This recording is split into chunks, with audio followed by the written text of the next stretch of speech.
آج کل ایک بہت بڑی پریشانی ماں باپ کے لیے یہ ہے کہ بچوں کی یادداشت بڑی کمزور ہو گئی ہے۔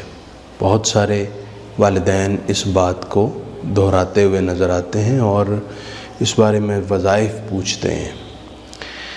یادداشت اور حافظہ اللہ تعالیٰ کی بہت بڑی نعمت ہے۔ اس سے دنیا و آخرت کی خیر ملتی ہے، کام آسان ہوتے ہیں اور بڑے مناسب وقت پر ہو جاتے ہیں، جبکہ حافظہ کی کمزوری سے اچھے بھلے کام بعض اوقات لٹک جاتے ہیں اور بعض اوقات شرمندگی بھی اٹھانی پڑتی ہے۔ اللہ تعالیٰ نے اس امت کو حافظہ کی دولت پوری فیاضی کے ساتھ عطا فرمائی۔ حضرت قتادہ رضی اللہ عنہ سے روایت ہے کہ گزشتہ امتوں کو اتنا حافظہ نہیں ملا جتنا اس امت کو نصیب ہوا ہے۔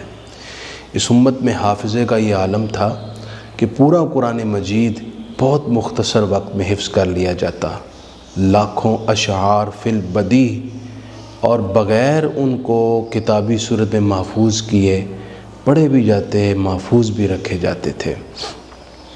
حضرت امام محمد رحمہ اللہ نے ایک ہفتے میں قرآن حفظ کیا۔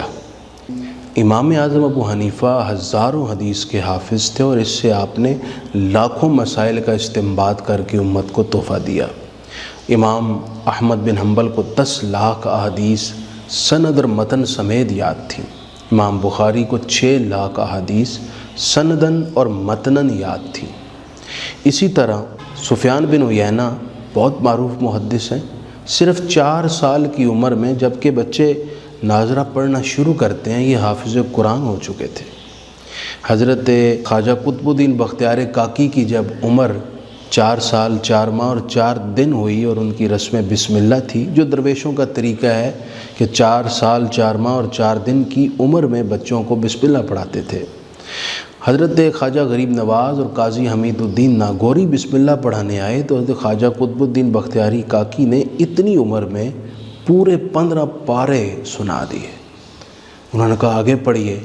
فرمانے لگے والدہ محترمہ کے شکم میں اتنا ہی سنا تھا، مجھے یاد رہا۔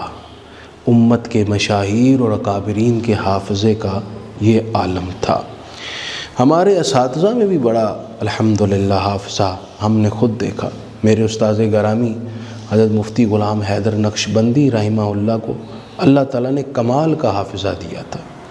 فقہ کی کتابوں، ان کے صفحات اور ان کی لائن نمبر تک آپ کو یاد ہوتی تھی اور برجستہ حوالہ دے دیتے، اور جب اصل کتاب کے ساتھ اس کو ملایا جاتا تو جو حضرت نے فرمایا ہوتا وہی صفحہ اور وہی لائن تک ہمیں میسر آتی۔ حافظہ کمزور ہو جانا یقیناً یہ ایک آفت ہے، اللہ اس سے محفوظ رکھے، لیکن حافظہ جب کمزور ہو جائے تو چند ایک تدابیر جو ہمارا دین ہمیں بتاتا ہے وہ اختیار کرنی چاہیے۔ اللہ نے چاہا تو حافظہ دوبارہ مضبوط ہو سکتا ہے اور تیز ہو سکتا ہے۔ کند ذہن ہونا کوئی بہت بڑی بات نہیں ہے، یہ امتحان ہوتا ہے۔ کند ذہنی میں جو محنت مسلسل کرے اس کا حافظہ مضبوط ہو جاتا ہے، جیسے کہ سعد الدین تفتازانی کی مثال موجود ہے، قاضی ابو یوسف کی مثال موجود ہے، جن کے ذہن اتنے تیز نہیں تھے لیکن مسلسل محنت کی وجہ سے آج ان کا نام علم کی دنیا میں پورے احترام کے ساتھ لیا جاتا ہے اور ان کی خدمات کتابوں کی صورت میں آج بھی موجود ہیں۔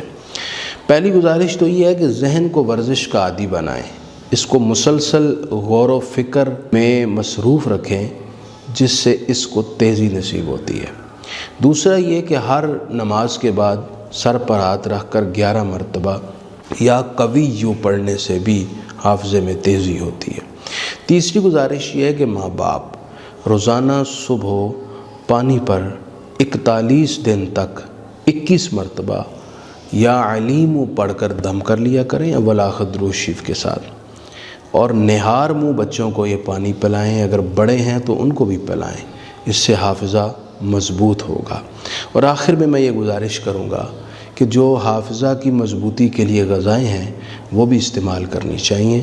یہ ساری چیزیں مل کر انشاءاللہ اللہ کے فضل سے دماغ کی مضبوطی اور حافظہ اور یادداشت کی استحکام اور مضبوطی کا باعث بنیں گی۔